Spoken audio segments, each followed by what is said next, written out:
বর্ষার মরশুমের শুরুতেই মুর্শিদাবাদের লালগোলা থানার তারানগর গ্রামে পদ্মা নদীর ভাঙন পরিস্থিতি অত্যন্ত আশঙ্কাজনক রূপ ধারণ করেছে। দিনের পর দিন পদ্মার জলস্তর বৃদ্ধি পাওয়ায় নদী তীরবর্তী এলাকার মানুষের মধ্যে তীব্র আতঙ্ক ছড়িয়ে পড়েছে। এই পরিস্থিতিতে ভাঙন রুখতে সেচ দপ্তরের উদ্যোগে নদীবাঁধ সংস্কারের কাজ শুরু হলেও কাজের গুণমান নিয়ে প্রশাসনের বিরুদ্ধে দুর্নীতির বিস্ফোরক অভিযোগ তুলেছেন স্থানীয় বাসিন্দারা। সোমবার 1 জুন বিপর্যস্ত তারানগর গ্রামের এই ভয়াবহ পরিস্থিতি সরজমিনে খতিয়ে দেখতে এলাকায় পৌঁছন ভারতীয় জনতা পার্টির এক প্রতিনিধি দল। টানাপোড়েন ও ক্ষোভের কারণ প্রসঙ্গে তারানগরের বাসিন্দাদের অভিযোগ, নদী ভাঙন রোধের কাজে চূড়ান্ত গাফিলতি করা হচ্ছে। ভাঙন রুখতে যেখানে শক্তিশালী জিও ব্যাগ বা ভারী বোল্ডার ব্যবহার করার কথা, সেখানে অত্যন্ত নিম্নমানের সাধারণ প্লাস্টিকের বস্তায় মাটি ভরে এবং সাধারণ সুতো দিয়ে বেঁধে নদী পাড়ে ফেলা হচ্ছে। এলাকাবাসীর দাবি, এই ঠুনকো পরিকাঠামো প্রকৃতির সামান্য আঘাত সহ্য করতে পারছে না। মাত্র একদিনের ঝোড়ো হাওয়া এবং 10 মিনিটের হালকা বৃষ্টিতে বস্তাগুলি ছিঁড়ে ভেতরের সমস্ত মাটি ধুয়ে নদীতে মিশে গেছে। ফলে সরকারি অর্থ অপচয় হওয়া ছাড়া ভাঙন রোধে কাজের কাজ কিছুই হচ্ছে না। বিজেপি নেতৃত্বের পরিদর্শন। আজ তারানগর গ্রামের এদিনের পরিস্থিতি খতিয়ে দেখতে গ্রামে যান ভারতীয় জনতা পার্টি জঙ্গিপুর সাংগঠনিক জেলা সাধারণ সম্পাদক অমর কুমার দাস। তিনি কি বললেন শুনুন। কর্মসূচি হচ্ছে যে আমাদের যে বিস্তীর্ণ এলাকা, এই পদ্মা নদী গর্ভে যে তলিয়ে গেছে বিঘার পর বিঘা সম্পত্তি এবং বাড়িঘর, এবং এখানে এটা নির্মাণ করার জন্যে, এই বাঁধ নির্মাণ করার জন্যে যে কেন্দ্রীয় সরকার যে প্রচুর পরিমাণ অর্থ এখানে বরাদ্দ করেছে, তারপরেও দেখা গেছে যে অতি নিম্নমানের এখানে বাঁধ তারা নির্মাণ করছে। স্থানীয় মানুষের অভিযোগের ভিত্তিতে আমি এখানে এসেছি, কারণ আমি এখান থেকে জনপ্রতিনিধিত্ব করার জন্যে এই কেন্দ্র থেকে দাঁড়িয়েছিলাম। সুতরাং আমার দায়িত্বের মধ্যে পড়ে, এবং পাশাপাশি একজন সচেতন নাগরিক হিসেবেও আমার একটা দায়িত্বের মধ্যে পড়ে। কারণ এলাকা গ্রামকে গ্রাম একটা সময় এই নদীগর্ভে গলিয়ে গেছে। তাদের যাতে পুনরায় আবার তাদেরকে সেই পরিস্থিতির সম্মুখীন হতে না হয়, তার জন্য কেন্দ্রীয় সরকার প্রচুর পরিমাণে অর্থ বরাদ্দ করেছে। কিন্তু তৎকালীন সরকার এর আমলে সেই টেন্ডারগুলো এখানে হয়েছে, এবং সেই শাসক দলের সেখানে প্রচুর পরিমাণ লোক এখানে ইনভলভ আছে, স্থানীয় নেতৃত্ব ওখানে ইনভলভ আছে সেই সময়, এবং তাদের একটা অংশ যে সঙ্গে যে কালোবাজারি চলছে, আর তার কারণে এখানে নিম্নমানের কাজ চলছে, এটা আমি মনে করেছি। এবং আমি বিস্তীর্ণ এলাকা ঘুরে দেখলাম, যেখানে 500 মিটার, পরবর্তীতে আরও 80 মিটার বাড়ানো হয়েছে। তাতে দেখা গেছে যে বালির বাঁধ দেওয়ার কথা, বালির বস্তা, সেখানে দেখা গেছে ধুলো মাটি দেওয়া হচ্ছে, এবং সঙ্গে সঙ্গে সেগুলো গলে যাচ্ছে ঘন্টা 2-এর মধ্যে, এবং সেগুলো আমরা অনেক পরিমাণ আমরা দেখলাম যেখানে বস্তা ঝুলছে। আর তাছাড়া এটাই স্থায়ী নয়, কারণ এখানে যে বোল্ডার দিয়ে বাঁধানো দরকার আছে, কিন্তু তারা সেটা করছে না। তার জন্য আমি মনে করি যে এই যারা টেন্ডার নিয়েছেন তাদেরকে অবিলম্বে এখানে জানাতে হবে কত টাকা এই বাঁধ নির্মাণের জন্য অ্যালটমেন্ট হয়েছে, এবং তার শিডিউল তারা এখানে দেবে, এবং সেখানের শিডিউল নোটিশ আকারে দেওয়া থাকবে। এবং স্থানীয় মানুষ কাজটা দেখে নেওয়ার জন্য, যাতে কোয়ালিটি সম্পন্ন কাজ হয়, যাতে ভবিষ্যতে আবার এই বাঁধ অল্প সময় না ভেঙে যায়, তার জন্যে তাদেরকে একটা দরকার হলে সর্বদলীয় বৈঠক ডাকা হোক, এবং পাশাপাশি এখানকার স্থানীয় মানুষ, সর্বস্তরের মানুষকে নিয়ে একটা কমিটি গঠন করা হোক, যাতে কাজটা তারা দেখে নেবে। যারা কন্ট্রাক্টর তারা কাজ করবে, কিন্তু কাজটা দেখে নেওয়ার দায়িত্ব স্থানীয় মানুষের আছে। কারণ তারা বলুক যে আমাদের এই পরিমাণ অর্থ এসছে, আমরা এই কোয়ান্টিটির উপরে কাজটা করতে দিয়েছে, আমরা সেই মতো কাজ করছি। কিন্তু সেক্ষেত্রে তারা কারচুপি করছে, এবং কিছু স্থানীয় তৃণমূলের নেতাকে এখানে ইনভলভ করা হয়েছে। কারণ যেহেতু আমাদের সরকার আসার আগেই এই টেন্ডারটা এখানে হয়েছে, স্বাভাবিকভাবে তারা তাদের মতো করে করেছে। আমরা তীব্র প্রতিবাদ করছি।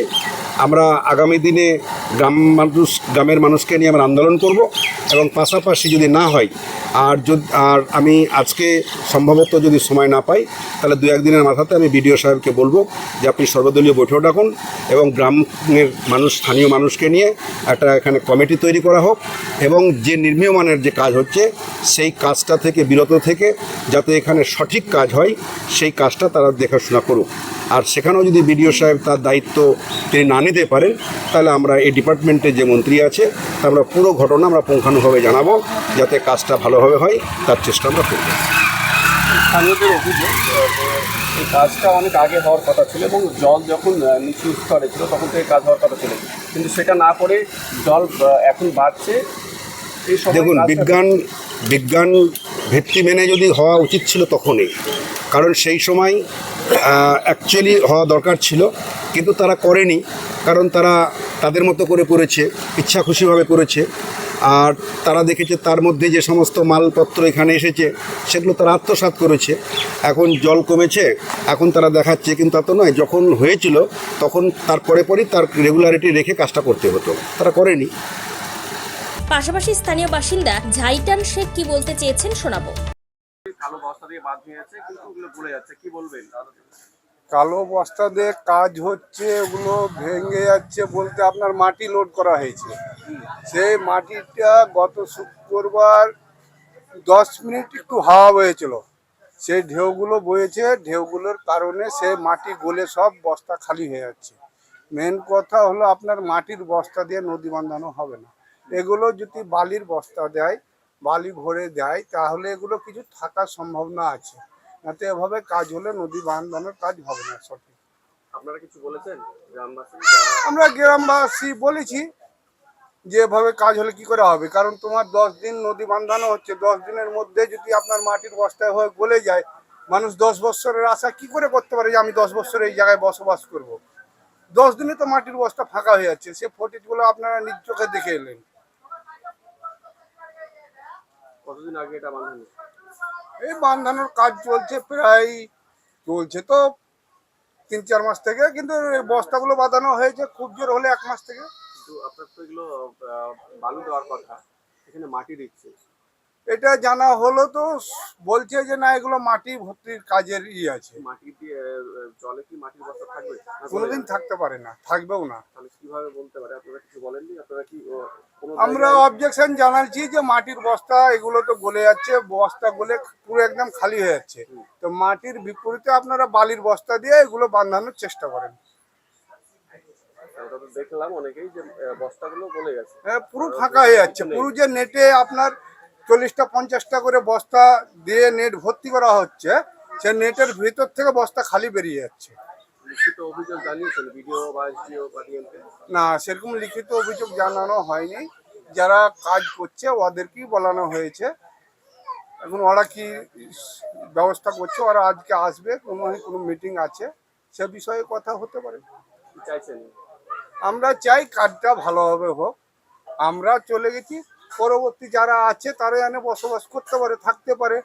আমাদেরও যে একাধার জায়গা আছে, এই জায়গাটুকুনো যদি থাকে, আমাদের তো স্মৃতিটা থাকবে যে আমরা তারানগরের বাসিন্দা ছিলাম। আর আজকে যদি এটাও চলে যাও তাহলে তো কিছুই থাকবে না। আমার নাম ঝাইটান শেখ। এদিন জেলার মহিলা মোর্চার সভানেত্রী কল্পনা ঘোষ এবং লালগোলা 3 নম্বর মণ্ডলের কনভেনার টোটন হালদাররা ভাঙন কবলিত এলাকা ঘুরে দেখেন এবং ক্ষুব্ধ গ্রামবাসীদের সঙ্গে কথা বলে তাদের অভাব অভিযোগের কথাও শোনেন। প্রশাসনের এই উদাসীনতা ও দায় সারা গোছে কাজের বিরুদ্ধে সরব হন তারা। বর্তমানে পদ্মায় হুহু করে জল বাড়ছে। স্থানীয় মানুষের দীর্ঘদিনের দাবি অবিলম্বে এই দায় সারা কাজ বন্ধ করে বালি বোঝায় মজবুত বস্তা এবং ভারী বোল্ডার ফেলে স্থায়ীভাবে নদী পার বাধায় কাজ করতে হবে। তা না হলে আগামী কয়েকদিনের মধ্যে পদ্মার এই আগ্রাসী রূপ আরো ভয়াবহ আকার ধারণ করবে। এর ফলে তারানগর সহ সংলগ্ন অঞ্চলের শয়ে শয়ে ঘরবাড়ি ও বিঘের পর বিঘে চাষের জমি চিরতরে নদী গর্ভে তলিয়ে যাওয়ার মুখে দাঁড়িয়েছে। বিপন্ন গ্রামবাসীদের পাশাপাশি বিজেপি নেতৃত্ব দাবি জানিয়েছেন জেলা প্রশাসন ও সেচ দপ্তরের ঊর্ধ্বতন কর্তৃপক্ষ যেন অবিলম্বে এই ঘটনার তদন্ত করেন এবং দ্রুত বালি বোল্ডার দিয়ে স্থায়ী নদী বাঁধ নির্মাণের ব্যবস্থা করে তারানগর গ্রামটিকে সম্পূর্ণ বিলীন হওয়ার হাত থেকে রক্ষা করেন। দাবি উঠেছে বোল্ডার ফেলে কার্পেট বাইন্ডিং এরও। ক্যামেরায় আলমগীরের সঙ্গে রথিন সিংহ রায়ের রিপোর্ট, টাইমস 14 বাংলা।